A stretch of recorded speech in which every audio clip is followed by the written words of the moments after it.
At a later date, we'll look back more at alleged contradictions and errors in the Bible and specifically go over the Olivet prophecy. But for now, I'm going to begin a series on religion. What exactly is a religion? How can we define religion? It seems a lot of people disagree over exactly what constitutes a religion, so that's what we're going to look at. Some people will claim that for something to be a religion, there has to be a belief in God or gods, or at least something supernatural. But we'll see that there are religions that don't believe in any of that are still religions. The etymological meaning of religion is to bind again. Some other definitions of religion are belief without empirical scientific basis, or a pursuit or interest to which someone ascribes supreme importance. This is a Wikipedia definition of religion. You'll notice a lot of uncertainty in the terms here, a lot of ors and generalies and usuallys.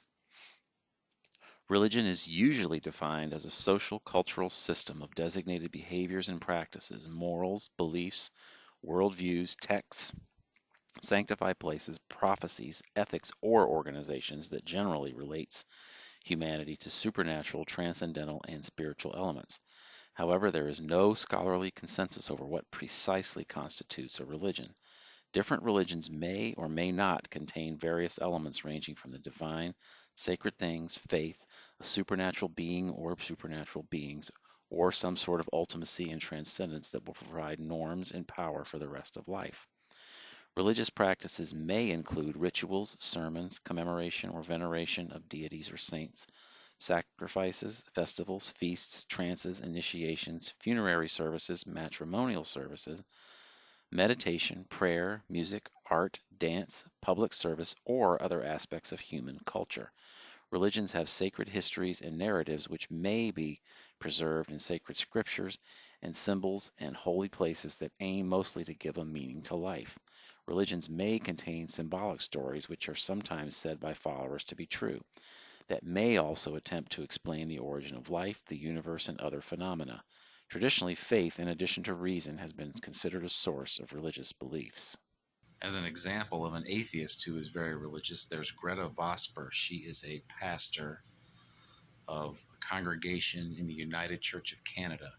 She is openly an atheist, and yet she's still a pastor of a religious organization. She's a religious person and is an atheist.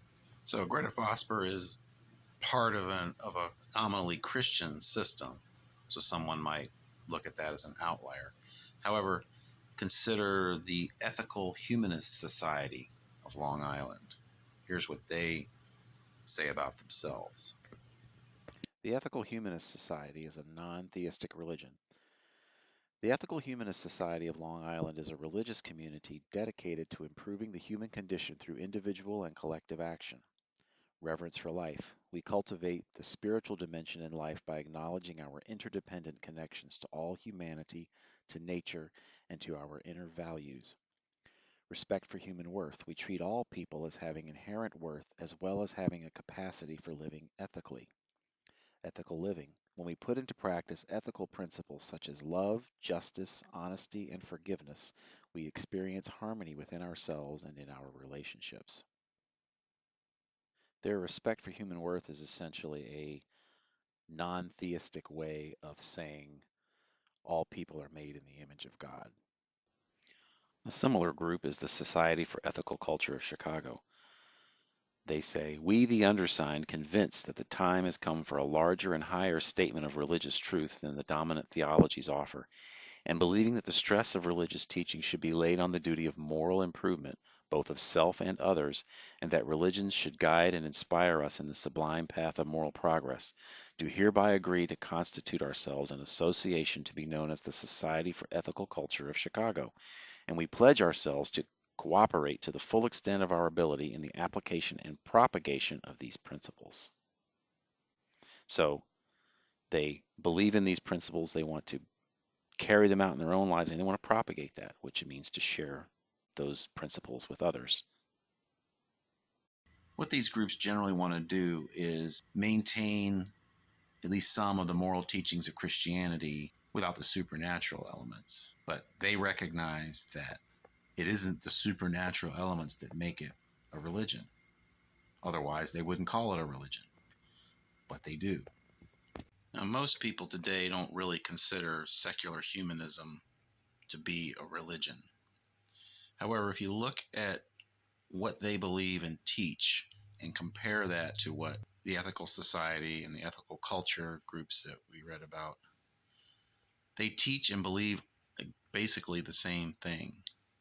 The only difference is one side likes the word religion and the other side doesn't.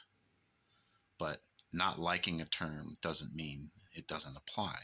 Many Christians will say Christianity is not a religion, it's a relationship with Jesus Christ. I know what they mean by that, but it's a religion.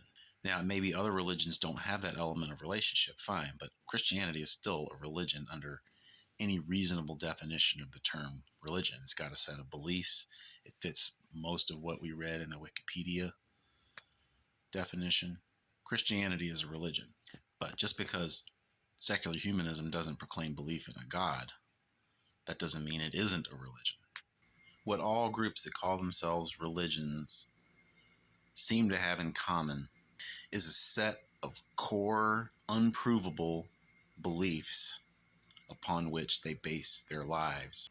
Everyone has such a set of beliefs. They may not belong to a group that shares the same set of beliefs, but everybody has a set of beliefs upon which he or she bases his life. In that respect, I believe everyone is religious. And if you say, what about the person who doesn't really seem to believe in anything? He just goes and lives his life and has as much fun as he can.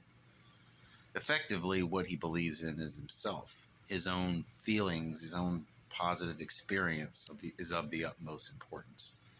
In which case, he essentially made himself his own God. We'll continue exploring these ideas further in the next video.